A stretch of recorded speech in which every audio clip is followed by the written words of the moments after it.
just for you. You know, you reference a movie. In that movie, there are many characters. Those people were not like that in real life. That was the movie.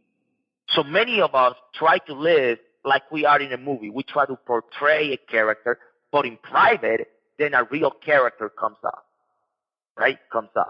Shows up. And when you were talking, you triggered that word in my mind, character. And I asked myself the question, do I know myself? Do I really know myself? Because I have spent so much time trying to fool you, showing you who I am not, that I no longer know who I am. Right? And as a result of that, I don't accept myself, right? I don't love myself, and I don't care for myself. And that leads to the others. I will never care for you, Steve, if I don't know myself. It's impossible. You could go into a whole biblical sermon right now on this topic. If I said, ladies and gentlemen, I want to introduce you to my really, really good friend, a man that I just love and respect.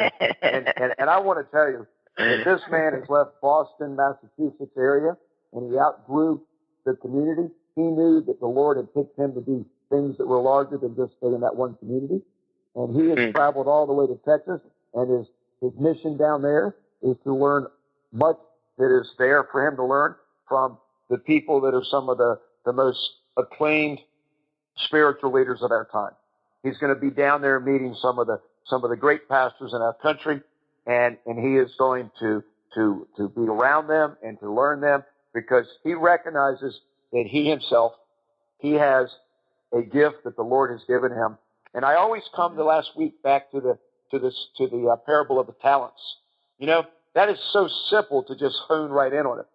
If a person does not know himself enough to know some of the things that he should be doing to use the gifts that the Lord has. For example, the guy had 5 talents, and he put them to work, and he gave 10 to the master. The other guy had 2, and he gave 4 back to the master. But the other guy, you feel somewhat sorry for him, because he might have been a really, really good person that was just kind of like low self-esteem, kind of shy, no confidence in himself. But I want to tell you this, and this is just a little assertion. The man that got reprimanded by the master because he buried the 1 talent and didn't do anything with it because he was afraid to lose it for the master.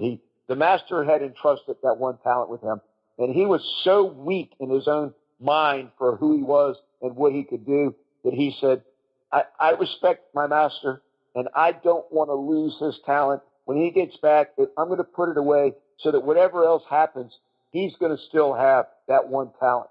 Well, you know, that's kind of a nice thought. That was a nice thought. He said, I don't want to squander it. I don't want to lose it. I don't want to do the wrong thing. But the point was very simple.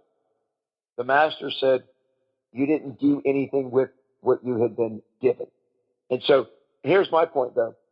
I have a place, a calling, that type of a personality that has not done the right things much with which they have been given, where they have misused whatever they have. They've gotten themselves in trouble. They've sat on the chair too long. They haven't gotten out of the boat yet. People that are struggling with themselves, and they don't have to just be incarcerated people that have made bad mistakes. No, all of us, including myself, all of us that have wasted some of our time and the talents that we've been given. I want to be there so that I can get to know people in a way that I help them love themselves. And then once they start to love themselves and they start to not kick themselves. The other words that I've written down through all this in Lefford's stuff, when you got to know yourself, to thine own self be true, is Shakespeare, I believe.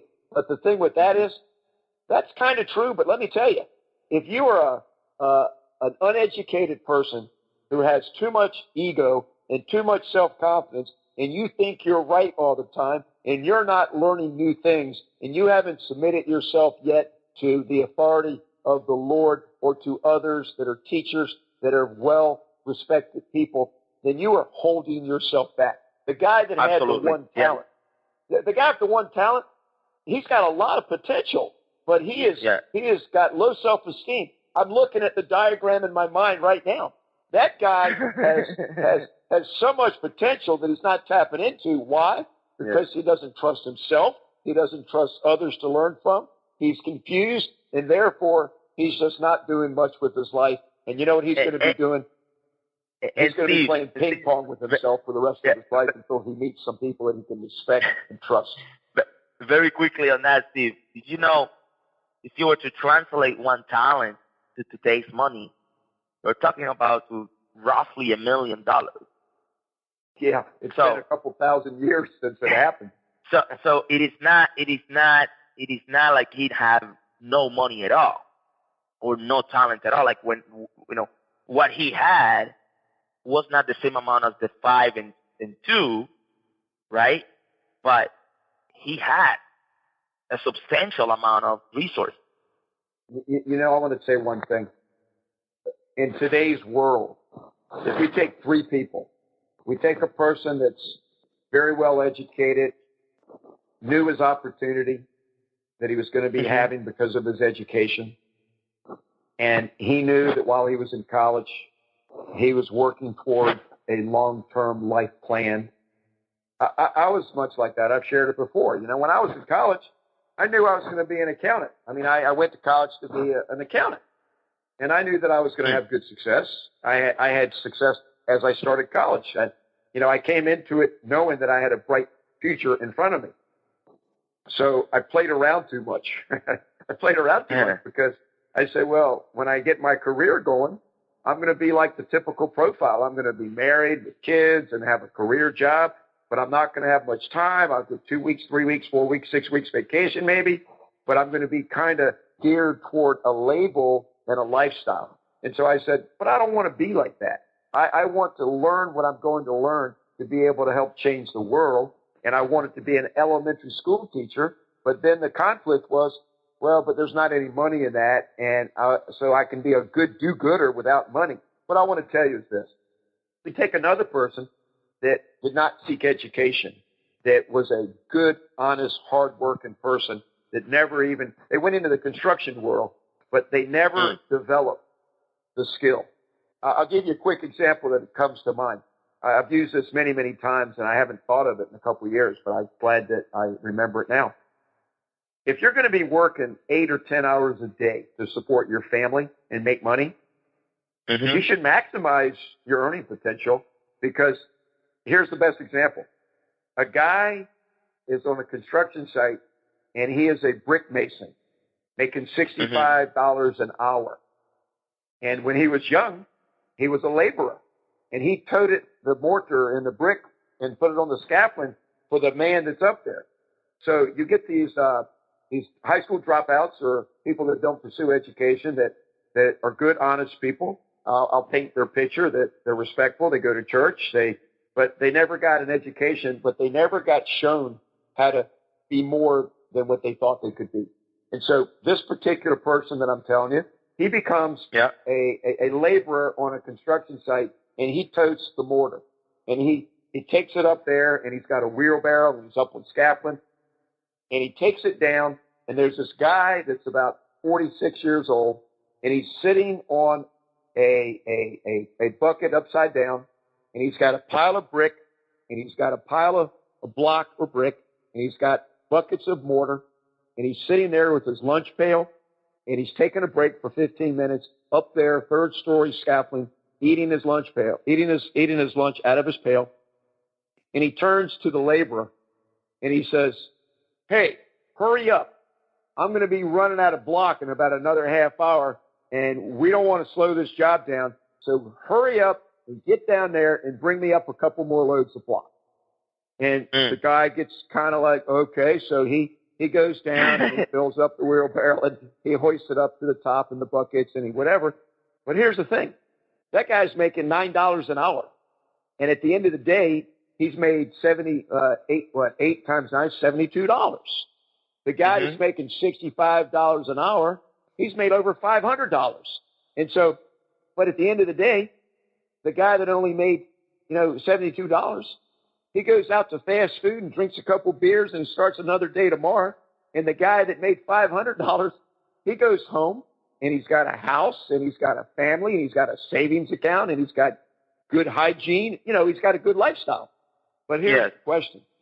If you're gonna want to have things later in life, you got to think about them now. But if your mind is such that you don't have any belief in yourself, you don't know yourself, and all that one guy needed to do, that's the $9 an hour labor, he needed to stop and think and respect the man that had made something with his life and ask him to tell me a little bit about how you got to where you are and start to develop a mental picture of what success might look like.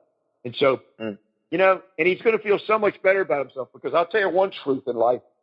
If you're struggling for money and can't pay your bills and you're under constant pressure, you're not going to feel real good about yourself.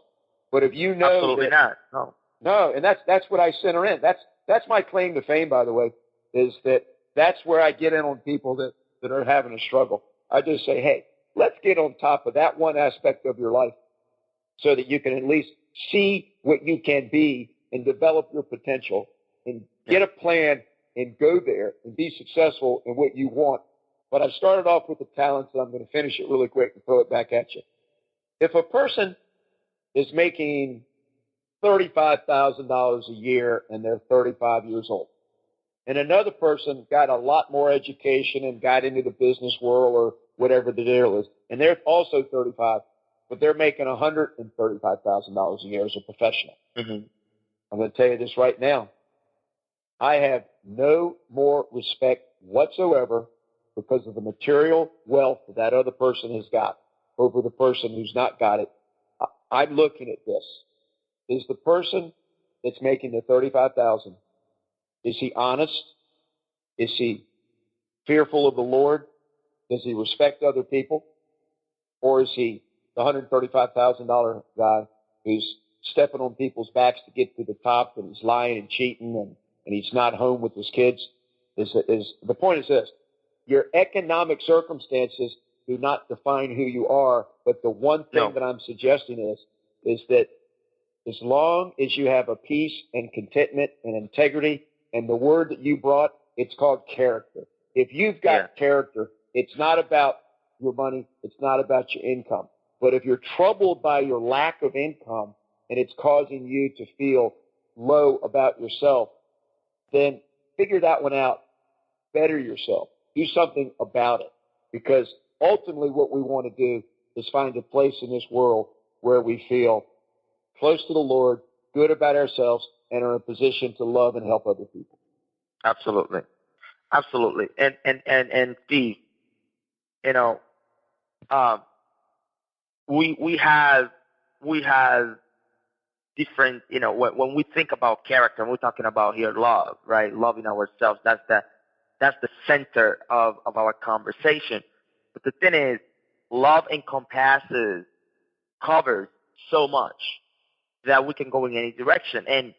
And I cannot love myself, or I will never love you as a friend or as a human being if I do not have character, right?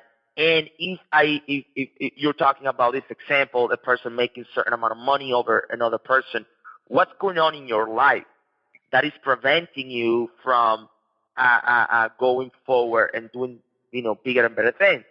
And this leads to the word hidden, right? I was giving an example. I was having a conversation, or I think I was teaching something. I do masterminds online and with group of people. And I think I was teaching a group of people about the fact that when you're trying to hide something, right? When you are trying to hide something, you are as stuck as the secret that you are trying to hide, right? You are as stuck as the secret that you are trying to hide. What does that mean? Well, I in a very corny way, but I said it this way. Think of a hen, of a hen, right? Like a chicken in a hen, right?